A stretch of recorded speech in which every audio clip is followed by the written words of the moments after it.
दलवल हाथ वाथ मैं क्या जानू रे, दलवल हाथ वाथ मैं क्या जानू रे, जानू तो जानू बस इतना कि मैं तुम्हें अब ना मानू रे, दलवल हाथ वाथ।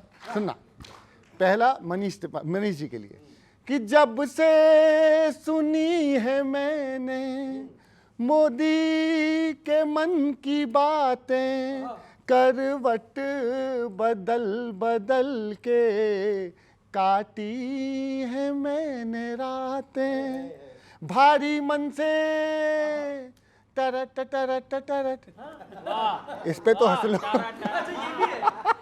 के भारी मन से कहें तिवारी हम तो मोदी जी के साथ रे, भारी मन से कहें तिवारी अब तो मोदी जी के साथ रे, भाई भाई बहन बहन मैं क्या जानू रे, भाई भाई बहन बहन मैं क्या जानू रे, जानू तो जानू बस इतना कि अब तुम्हें कुछ ना मानू रे, दलवल हाथ वाथ दैया।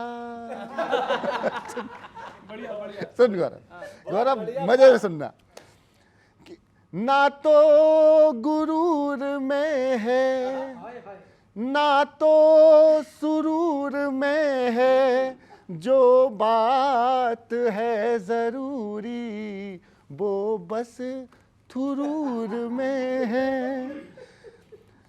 वो बस थुरूर में पार्टी वार्टी टर टर टर, ये है पार्टी वार्टी छोड़ के दिल में रख लो अपने हिंदुस्तान रे, बिल बिल साठ गांठ में क्या जानू रे, बिल बिल साठ गांठ में क्या जानू रे, जानू तो जानू बस इतना कि मैं तुम्हें अब ना मानू रे, दलवल हाथ बात खत्म।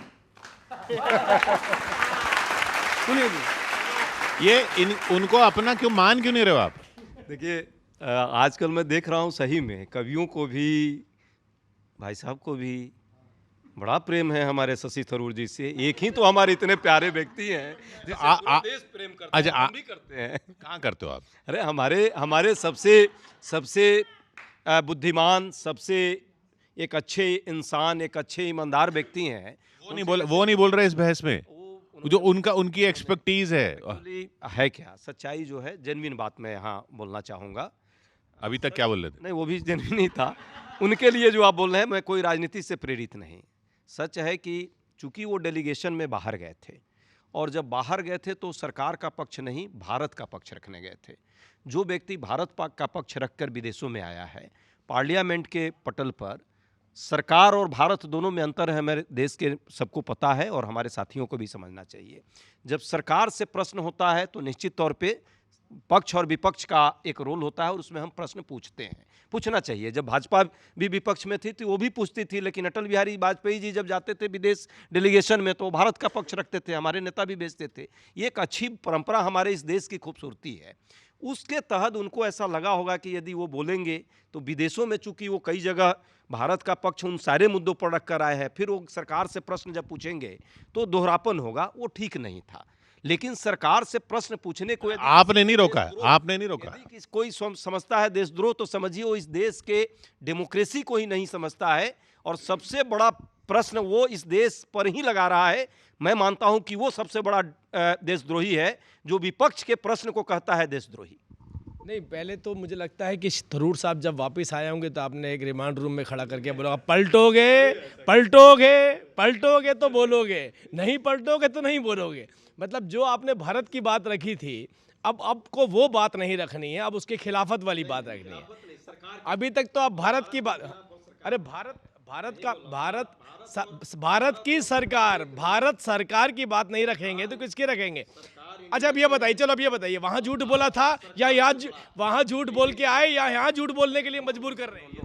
नो, डेलीगेशन गया था आतंकवाद को एक्सपोज करने के लिए। पूरा देश आतंकवाद को एक्सपोज करना चाहता है, एक एक नागरिक चाहता है, तभी तो सभी लोग सर्वदलीय बैठक में आपको समर्थन दिए। सरकार को हम लोगों ने समर्थन दिया कि आतंकवाद को नेस्तनाबूद करो और पाकिस्तान को सबक सिखाओ, यही बात थी ना। लेकिन जो गलती सरकार से हुई है इस दौरान, ये प्रश्न पूछना, क्या भाजपा से प्रश्न पूछना देशद्रोह है? तो ये देशद्रोह का काम यदि आपको लगता है तो हम बार बार प्रश्न पूछेंगे, आपको जो भी हमारे विरुद्ध कहना है कहिए। एक लाइटर मोड में, जैसे वो लाइटर मोड कहते हैं ना बार बार, मैं भी एक लाइटर मोड में पूछता हूँ, अंदर की बात बता दो कि आप चाहते क्या थे उनसे, कि क्या बोले यहाँ पर, जो भारत की बात रख के आए वो बोले या ना बोले। ये तो वो वाला लाइटर है जो आग लगा देगा। ये तो जो आप चाहते थे वो बोल कर आए ही हैं, और हमने उन्हें जाने की छूट ही दे दी है।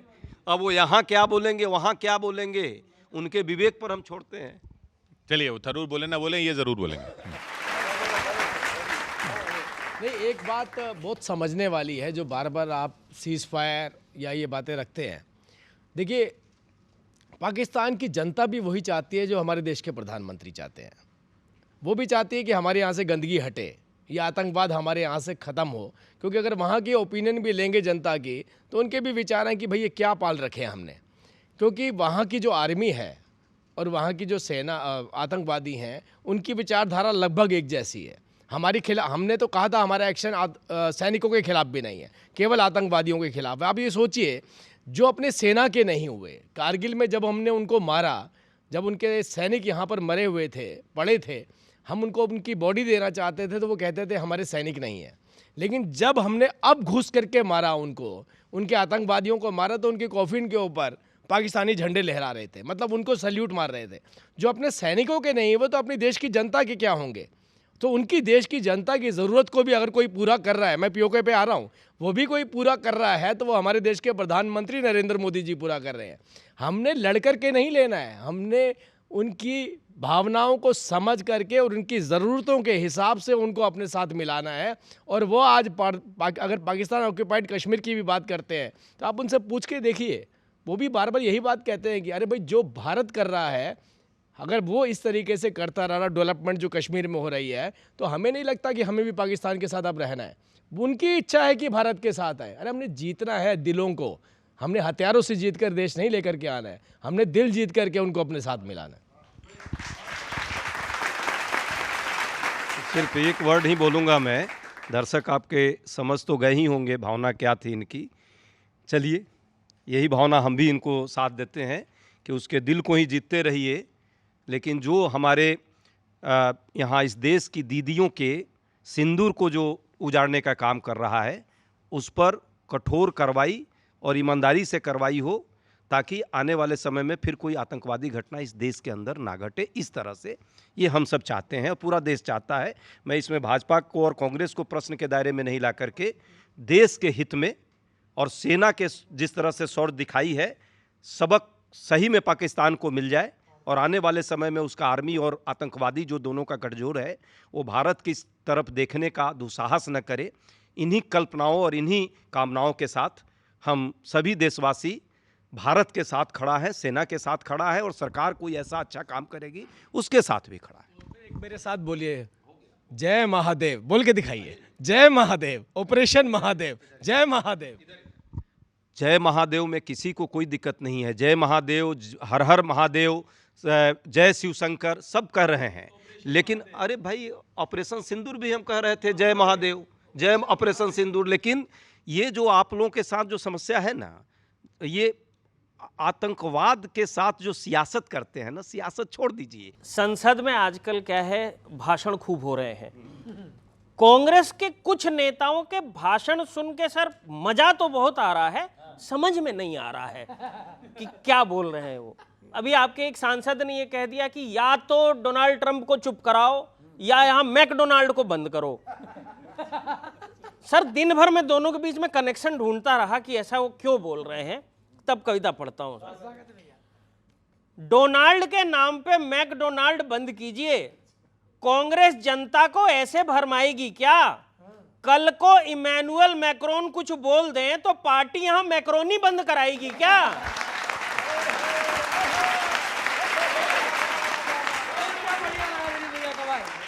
और क्या यार, हाँ मैक्रोनी बंद कराएगी क्या? आप राहुल जी की रील्स में देशभक्ति म्यूजिक लगाते हैं, इस सिस्टम को हटाइए, ज्यादा मजा आएगा सर। आप कांग्रेसी नेताओं के भाषण में लाफ्टर साउंड लगवाइए,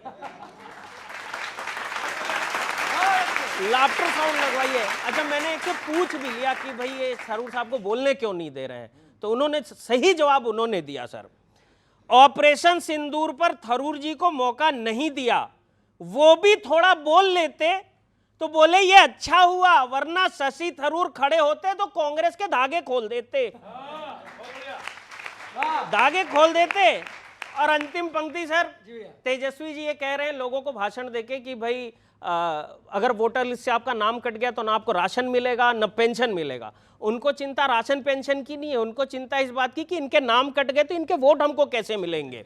तब अंतिम पंक्ति कह रहा हूं सर, तेजस्वी कह रहे हैं नाम कट गया तो जनता सुविधाएं नहीं पाएगी, सीधे सीधे बोल देते सर, सर आ गया तो आपकी सरकार नहीं आएगी।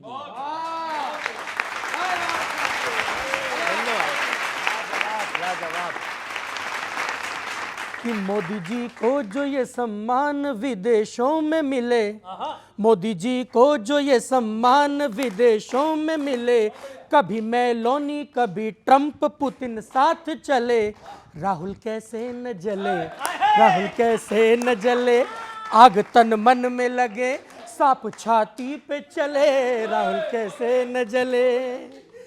केजू कसमों को तोड़े तेजू मर्यादा, केजू कसमों को तोड़े तेजू मर्यादा, जीजू की कुंडली में ईडी की बाधा, घोड़ों का बोझ सभी खच्चरों पे लादा, कॉमेडी इनकी कपिल शर्मा से ज्यादा।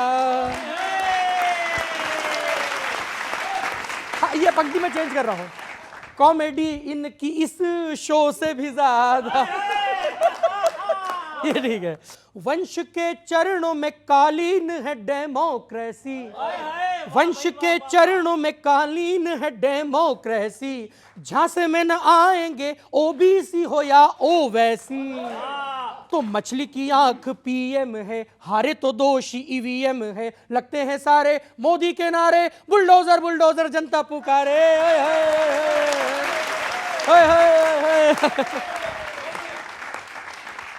कभी सिंदूर कभी राम, अब महादेव खले, खड़े हैं खाक में पर पाक का ही प्रेम पले, मुहूर्त घुड़चढ़ी का गड़बड़ी में यार टले, खड़गे उपवास करे पुण्य बीजेपी को फले, राहुल कैसे न जले, राहुल कैसे न जले, आग तन मन में लगे सांप छाती पे चले, राहुल कैसे न जले। बहुत धन्यवाद बाबू दादा। वाकई सबसे युवा कवि आप हैं। आप इधर बैठे या इधर बैठे, आपके अंदाज को मैं बहुत प्रशंसा करता हूँ, आपके अंदाज बहुत अच्छे हैं।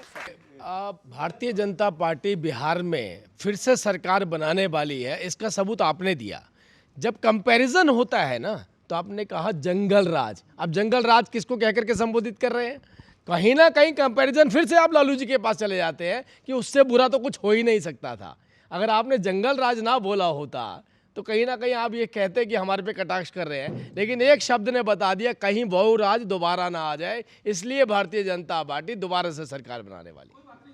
अच्छा, लेकिन चिराग जी आपके जाने वाले हैं कि क्या रख रहे हो नहीं रख रहे हो, दिक्कत है उनसे, आपने ही खड़ा किया है, क्या है ये?